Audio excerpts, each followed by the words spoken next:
un des signes qui nous permet de voir est-ce que la personne était pieuse ou pas, parce que Dieu scandalise, il cache les défauts de Dieu. On fait combien de défauts? Si Dieu nous scandalisait, moi le premier, pour tous les péchés qu'on faisait et tous les défauts que nous avions, on n'oserait même plus sortir de chez nous. Mais Dieu cache les défauts. Mais si tu persistes dans les erreurs, dans les péchés, et tu persistes et tu continues, à un moment ou à un autre, Dieu te dévoilera. Et en général, il dévoile les gens au moment de leur mort. C'est pour ça qu'il y a des gens qui sont scandalisés, ils meurent en faisant des péchés, ils meurent parce qu'ils persistaient dans ce péché-là. C'est devenu une habitude.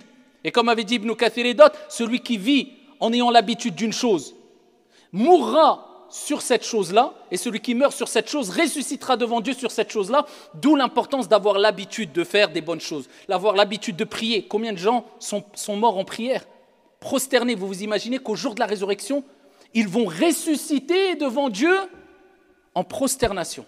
Quel honneur! Des gens, ils vont ressusciter en train de faire tawaf, des gens en train de donner des aumônes, des gens, et à côté des gens ivres, des gens en train de voler, des gens en train de mentir, des gens en train de forniquer, des gens en train de... parce que Dieu les a scandalisés. La preuve qu'il faut rester toujours sur ses gardes. Et jamais baisser la garde en se disant j'ai le temps, la vie est longue. Il n'y a pas d'âge, la mort n'a pas d'âge. La première personne à sortir de sa tombe, Mohammed alayhi salatu wassalam. Il dit je serai la première personne qui va ressusciter. Personne, à part lui, tout seul. Quel privilège, quel honneur. Et il dit je serai la première personne à intercéder et à qui on acceptera l'intercession. Et dans un autre hadith, le prophète il dit je serai la première personne à frapper les portes et à rentrer au paradis alayhi salatu wassalam.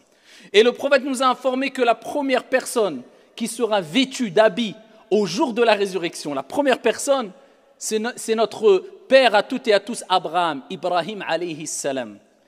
C'est la première personne au jour de la résurrection, alors que les gens seront tous et toutes nus, qui sera habillé au jour de la résurrection. Mais dans quel état on va ressusciter?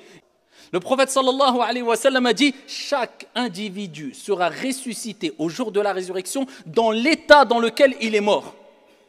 Il y a des personnes qui ressusciteront en train de voler. Il y a des personnes qui ressusciteront au contraire en train de faire la talbiya, de prononcer ces paroles d'unicité pendant le pèlerinage avec leur habit de pèlerin.